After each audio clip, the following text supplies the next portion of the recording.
have Russ Smith, who is the head of production, national production at Caliber Home Loans. Russ, I'm sure you've had a busy week. That might be a little bit of an understatement. How are you holding up? Doing good. It has been crazy. It's 24/7 pretty much. There's been so much going on, but I'm sure that's the same with everybody else. And I think we're doing a great job of managing through something that nobody expected to be like this. That is definitely that's for sure. And as an organization that has, I think you have over 5,000 employees nationally. Yes. How's it been from transitioning to a work from home situation? I'll have to be honest with you. That's actually been much better than I expected. It's crazy, Anthony, when you look at the entire market and say, okay, we have a lot of volume going on. We have disruption in the financial markets. We have this huge risk of coronavirus that not only affects the business, but affects everybody personally. And in the middle of all of that, we're going to go and switch and everybody go work from home immediately. And so as you can imagine, and I'm sure everybody here is facing the same thing, it's put a lot of pressure on us.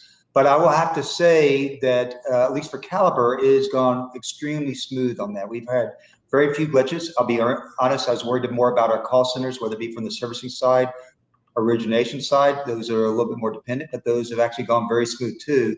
So it's managed exceedingly well. It's a little lonely. We miss the hallway conversations, which are valuable, but other than that, it is working very well. And going back to, one of the conversations that I've had with leaders from different lenders this week is really about crisis management. I can imagine that there's a lot of questions coming to you from a lot of different areas, whether it's the wholesale division or the retail division or your consumer direct division. Everybody's got concerns. They're hearing things about what's, the non-QM market and government lending and all this volatility. How has it been to manage through that? It's been a pretty amazing process. You got to remember, for Caliber, we have a very, very seasoned, veteran financial mortgage market people, and especially with Sanjis as our CEO, he led one of the largest global banks through the 2008 crisis. So again, most of us were all part of that crisis, so we've seen a lot in our careers. And so, I would tell you the first thing that we've all said is communicate, communicate, communicate. And, in doing that, we've set up daily meetings with our entire executive team. We meet every morning at 8 o'clock in the morning with the entire leadership team.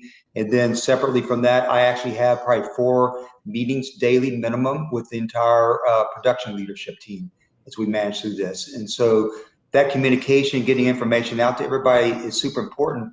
But as part of doing that, gathering information to make the right decisions is so important, because this market is moving so fast. So we spend a lot of time actually working with not only with our company gathering information, but also from other market leaders out there gathering information. We all have friends at other companies. We are also well connected with all the regulatory side of it, the policy making side of it, the financial market side of it. And so gathering information is probably one of the most critical things every day that we do. And then having those meetings and staying calm with that information and making very logical decisions, always with the customer at the front of our mind when we make those decisions. In fact, our name of our morning meeting is actually people first. And that's what we're all about, is trying to put our customers first, our employees first, and really manage through that with that always in top of our mind. Well, it's important. It's probably more important now than ever to have the culture that you guys have had and built over a long period of time in place, because that culture is what's going to get you through these tough times, and trust with your employees is really important, especially right now, so they can take what you're giving them during this crisis and disseminate it to their to their customers, but also to the realtors and any partners that they have as well. That's exactly correct. And we've had a long reputation in the market, not only with our, all our different channels, but our customers and our partners that we work with. And it's at times like these that those you lean on those partnerships, because they've been great. I can look at almost any client or group that we work with, and they've been extremely helpful in giving us information, feedback, so we manage through this and helping our customers along this process. So one of the areas, Russ, that I think this week has become a bigger and bigger story has been some of the developments that are happening in the government lending space when it comes to secondary market. We've seen from the beginning of the week to even as recently, I know you guys made an announcement yesterday about some changes on government lending. Don't want to get into the changes because they are what they are. Every lender is making their own adjustments right now. But at a high level, tell us a little bit or help the audience understand why this is happening. Yeah, there's a couple things going on. Even before the coronavirus situation, government lending came under a lot of scrutiny just because of the high prepaid speeds, especially in the VA space. So you had that kind of always working in the background.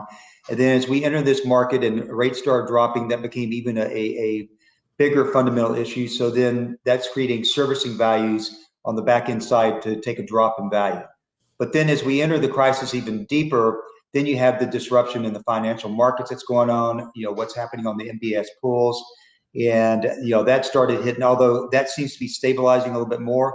But then you have the secondary piece of it, which is the bars themselves. And it's just a true statement that generally the people in the government, FHA and VA program, especially FHA, are a little bit more susceptible to an economic crisis just because their FICOs, DTIs, FICOs tend to be lower, DTIs tend to be higher. And so nobody wants to put the bar in a bad position such that we end up giving a loan that quickly they're going to end up defaulting on. That's in nobody's best interest and certainly not the bar's best interest. And so you're seeing a lot of people now move fairly rapidly, putting overlays on that to, in essence, quite honestly, protect the bar from harming themselves on that, but also protecting the companies and the financial markets on that. Because the more people you put in a home that has lost your job or shouldn't be, it's going to create more forbearance, potential foreclosures coming out of that. And, that's just quite frankly not good for the industry and certainly most importantly, not good for that particular bar either. So that's where you see this extreme focus happening now because that typical bar has a much higher risk than maybe some of the other bars that we work with on the conventional side. Yeah, and even on the, I know that even on the conventional side, there's some tightening happening as well overall. But that was kind of the point that I made on the non-QM front last week. Was there's as an originator, the immediate reaction is my loan's not closing, it's not funding, it's bad. But if you take a step back and kind of look at what's going on market wise right now, for the most part, non-QM specifically is mostly self-employed borrowers. And small businesses. And right now they're really hurting in a bad way because they're all getting shut down because of the shelter in place that's out there. So, even though they're not getting the home of their dreams, which hurts and emotionally right now is going to have a negative impact on them. If they are in a situation where a month from now, 2 months from now, because of the fact their business is closed, or in the case of a W-2 employee that gets laid off, they can't make their mortgage payment. Nobody buys a home with the aspirations of going into foreclosure or going into a forbearance agreement. And I think it's important that all loan originators and realtors understand that foreclosure is bad for home values. It's bad for communities. We saw it in 2008. We saw schools, literally have massive increases in dropout rates because foreclosures result in no property taxes being paid, result in schools not being funded, has a huge economic impact. And I think right now there's a preventative action being taken that's most responsible for everybody. That's correct. And while we're at that, that's kind of the one ask I would have for all LOs out there. You're closest a lot of times to that particular bar. And, I know everybody wants to do a loan, but at the same time, if you know that bar is in trouble, and even though they have past information that may qualify from the loan, but that they're in trouble, then, we probably shouldn't be putting that person in the loan. And, I would say that, hey, I think all LOs out there have that due responsibility to work with the bars. And if it's not going to work well for the bar, to your point, Anthony, it's a bad thing. If they get in trouble, they have to go into forbearance or, worse yet, a foreclosure. I would tell you, don't put that bar in that loan if you know that that's going to happen. And then the lenders on our side have the responsibility of protecting for the same thing. That's why we're doing the overlays. We don't know every bar necessarily personally from a top level, but certainly from the different protections we can put in there. To your point, it is devastating to the bar. It's bad for the industry. It's going to hurt everybody's economics. It's going to add to liquidity crisis that's already out there potentially with a lot of lenders. And so it does nobody any good. But again, most of all, I get back to the bar. Don't put the bar in a bad position. Yeah, and on that front, I think one of the things that came up this week in a conversation that we interviewed Melinda Wilner, who's the COO of United Wholesale Mortgage, and she brought up the responsibility as loan originators to make sure that, if you know something, looking out for your company, looking out for your partners, and when the context on that was really understanding that, yes, many lenders right now are essentially bringing the VOE closer to the day of funding. So if they used to allow it to be 10 days prior to funding, now they're requiring it to be either the same day or maybe 3 days before. But things are changing very quickly. And a person between that VOE being signed off on or being completed and the time they close could lose their job. And I think right now the implications at scale that could impact a Caliber or any lender is pretty bad. And I think, as an LO or as a broker, making sure that we look at this as a partnership is important, and that, yes, we want to close loans. We don't want to make our realtor partners upset. We don't want to disappoint customers. But at the end of the day, we want to have companies that are strong and that make it through the crisis and are, healthy. Yes, I couldn't agree more with that. And that's so true, because this crisis will go away, everyone. And I don't know the time period. We can discuss that later on estimates, but I know that the market will come back pretty strong. And even during the crisis, I think once the financial markets stabilize, especially on refis, and the rates kind of close in tighter to where the real market is and what the government's trying to do, the refi volume will be there. It's not as intensive as far as meeting with people as a purchase loan is. And thus, I do think you will see volumes come back pretty strong, because at the lower rates that I think will be out there, those will do nothing but put bars in a better position. And so that's a good thing for the bars. It's also a good thing for our LOs out there. And so I would say to you right now, yes, you may be foregoing some loans right now, and it's probably the right thing not to put some bars in these situations. But get through this initial part of the crisis, and I think you'll see a lot more volume coming in after that, especially on the refi side. And those are really great points. So, Russ, you've been through many of these crises. You were, I believe, at Countrywide during the financial crisis. That's correct. And Countrywide and Bank of America. Got it. Bank of America during the financial crisis after they acquired Countrywide, and you went through obviously 9/11. How does this compare to some of these past crises? It has some similar aspects in the financial disruption and the economic effects that it has, but in so many different ways. We've never had anything like this before in my I don't want to say long career, but yes, long career.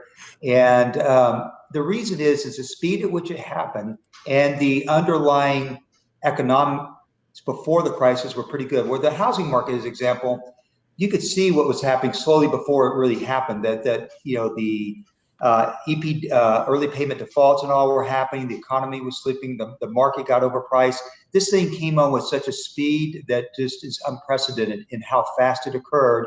And then at the same time to say, okay, let's throw this, one of the biggest crises we ever had, and then disperse everybody all over the place where you have to work from home. At the same time, you're worried about your family and friends with the coronavirus. And so it's nothing compares to this that we've ever been through in that situation. That's why it demands much more communication. I will tell you, I think it's a much harder crisis to manage through, even though there are similarities, because guidelines, everything was changing in the 2008. But the speed at which this is doing, the fact that everybody's having to work from home, and the risk to people's actual health and what's happening, everybody needs to be much more cognizant of that and cautious of that. And again, gets back to my communications, that you just cannot communicate enough. And again, always put people first. You shouldn't be, everybody should be just worried about getting through this versus profits and all. It should be looking, how do I take care of my customer? How do I take care of my people? And that should always be at the forefront of everybody's mind. Absolutely. And when you look forward to what's potentially coming, obviously we saw the report this week, 3.3 million jobless claims. There's more shelter in place happening in different states. As a company that does retain servicing and has a very large servicing portfolio, what are the challenges that you have to get prepared for? What are the challenges that you're looking at as potential default is in front of us? Yeah, there's a couple things on that front. One is just the sheer volume of customer calls and impact and being able to take care of getting to my number one concern, taking care of the customer.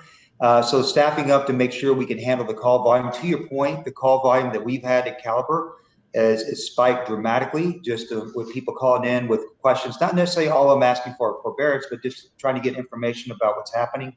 Then secondly, the people who are actually in trouble right now that have lost their jobs and are seeking forbearance, that is growing. And so making sure you take care of those people is kind of the number one concern, and staffed up to be able to handle the calls and take care of the customer.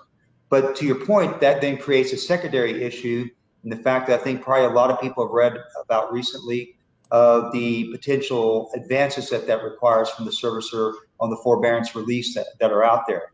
And already, probably the number one issue from a company perspective in any financial crisis, especially the financial industry, is always about liquidity. It always has been and probably always will be.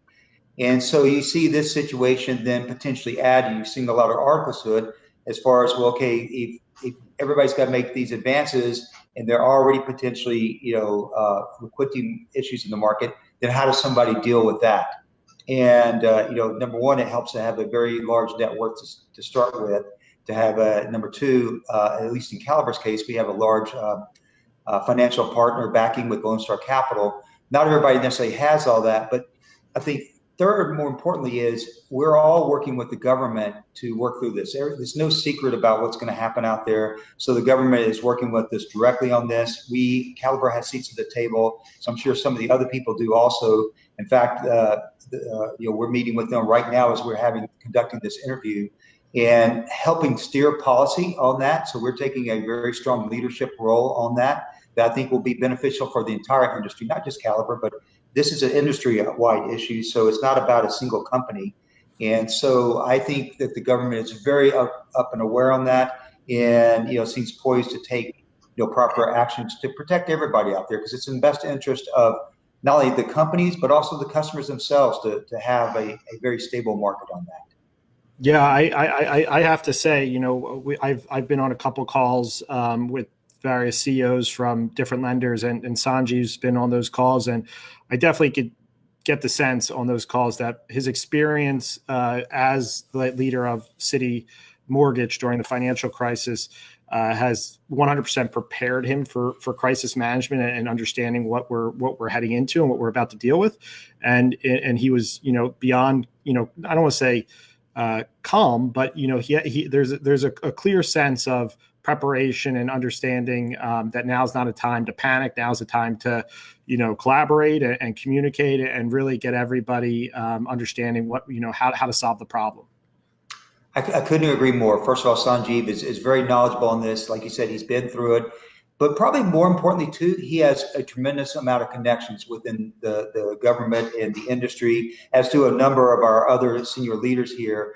And, we use it, I don't want to say to take advantage of it, because it's what we're doing is good for the industry. We're trying to get ahead, make the government and policymakers aware of what's coming, what's going to hit next, having been through this before, so that they can be fully prepared to help all the companies out there. So again, I love the fact that we are taking kind of an industry lead and helping steer the proper policies out there that I think will be beneficial to all the companies. And then again, more importantly, to the customer in the end of how we end up treating those. But having that experience along with the connections is a key thing. And Sanjeev, William Dalal, they all have those very well, as do others on the senior management team here. It shows in a big way. So what message, I'm going to finish with a couple more questions here, but, if you had one message, you've obviously been a leader of LOs throughout your career, and when I say that at a very large scale. So what message do you have to loan originators during this period of time? Yeah, that's very interesting, because the loan originators are going through an extremely hard time. All the things that we've talked about, Anthony, all the way up to this point have been about all the changes that's happening, not only in kind of what's going on with pricing and rates and how that effectively gets delivered out into the market, but probably more importantly, all the guideline changes that are happening just so rapidly out there.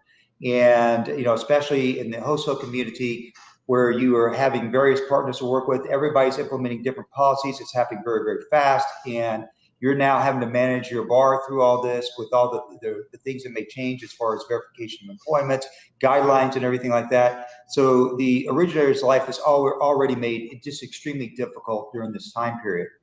But my overall guidance would still be, hey, you're still doing pretty good.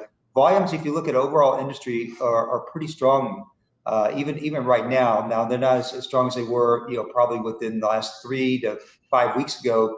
But the purchase market is still amazingly strong right this second, which is a whole separate subject, which I'm amazed at the number of strong originations that are still coming in on the purchase side. Although I do think that you're going to see a big dip in that as people really, where the shelter in place really starts kicking in and people can't get out and see it. So that's going to go down. But right now, have patience, stay calm, and work your bars through this crisis. Get them either into the home, or if they don't belong at home, don't let them get a home that they shouldn't be having. Hopefully you can help people on the refinance side. That always generally puts them in a better position. But also remember, as I said earlier, I do think this will get better. I do think the purchase market will be hurt for some time period, although I think that will still come back, relatively quick. But the refis, once the financial market stabilize a little bit and pricing can become more efficient, you will see low rates out there. And I think the market is amazingly efficient in how, whether it be title company, appraisal process, are working through to kind of get through that they will be able to get loans done, even in difficult places, such that you will see a pretty high volume of refi being done, fairly soon after this, we get over through the initial peak of this crisis on that. And so that bodes well for all the originators. So my guidance is stay calm, protect your bars, do the right thing, and you'll get through this. Yeah, I think that's a really great message for everybody. And I think relatively speaking, even though the market may not be as big as we thought it was going to be with rates this low, it's still going to be a very robust mortgage market this year. I'm going to finish with the 5 questions that I've been asking CEOs and leaders of lenders. And I'm not going to hold you to it, but the first one is: do you believe we will see home prices decline, and if so, and if yes, by how much? That's always a good question. We're always debating that. And it's interesting. Like I said, I'm still amazed at the number of originations on the purchase side. They're still coming in right this second, but I expect, certainly by next week, you'll start seeing that number decline quite a bit. And so, housing prices is supply and demand, and you take away the demand to a certain extent. And although we'll probably take away some of the supply too. So it's hard to say what exactly is going to happen to the house prices, but I do think with the economic side of it, that is going to happen for sure. That will trump the supply side with people not selling their houses, which tends to bring it up a little bit and cause housing values to go down. And then it kind of gets back to, okay, how fast does the economy recover after that as to it recovers? Anthony, I can't even begin to predict, what the housing value decline would be. Just knowing that I do think it will decline. But to give you a percentage, I really don't have a good idea. No worries at all. What the slowdown is going to happen on the purchase side. Absolutely. What is the biggest risk to the mortgage industry at this point, and how do you mitigate it? Well, like I said earlier, in any financial crisis, and especially for companies that are very financially oriented, so as in mortgage companies, liquidity is always the number one issue. And it's kind of like you and I discussed earlier, Anthony. It's really making sure we do all the right things, at the company level to manage our cash flows and liquidity and control the volumes to meet capacity on that, and do all the right things there that I think everybody knows about. But it's also on the backside to make sure that, hey, we're not putting bars and loans that they're not going to be able to pay and they're going to go into foreclosure or forbearance, because that just puts an additional strain on the entire financial industry and a strain on the economy itself doing that. And so that would be my kind of number one concern going forward. It's still about liquidity, but what we can do on that, I think, is that back end side, because I think the front end side, well, it's going to cure itself as the markets get a little bit more stable. It's going to be that back end side of making sure that we take care of the customers and have as few of people getting in trouble as possible and as few of forbearance as possible. There's going to be a number of those. There's no doubt about that. But if we can limit that by doing the right things up front, that will help the entire industry and everybody, including the customer at the end. Absolutely. What is your number one priority right now? Our number one priority is taking care of the customer. And every action that we do is taking that into account, because it's tough. You're having to make compromise decisions on, okay, where are we pricing rates? Where are we doing guidelines? Where are we doing overlays? What are we going to do at the last minute on verbal verification of somebody doing a purchase loan? And so we and everybody else, quite honestly, Anthony, are having to weigh all those decisions. Always, it comes back to, okay, what are we going to do with, how's this going to affect the customer? How do we protect them through this and try to put their best interests through it? And so that is still our number one priority. And then just our employees themselves, making sure we take care of those, our partners out there, because we look at all of those technically as our customers too on that. That definitely makes that's kind of been a synonymous answer, has been focusing on how we support our and best serve our customers. How long, and obviously I know this is another question that, you don't have to have a specific answer, but in your opinion, how long do you think this lasts? And let's look at it as we know this is both a health crisis and a financial crisis.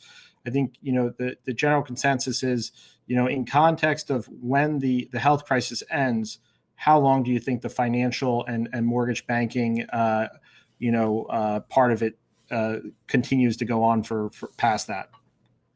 Well, on the first side, the health side, there's a lot of people that are trying to figure that one out, that way smarter than me in disease prevention and everything else like that.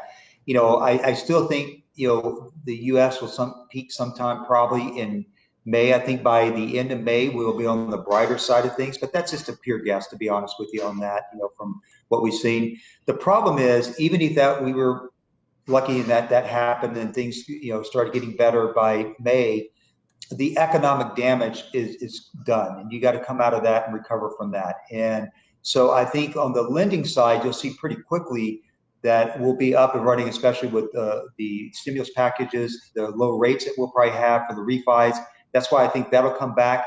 The housing market, I do think, will recover relatively fast once you have freedom of degree. However, the economic portion of that will hurt the purchase market for some time longer. I don't know how long that is. If we put guesstimates, we say anywhere from 12 to 18 months on that.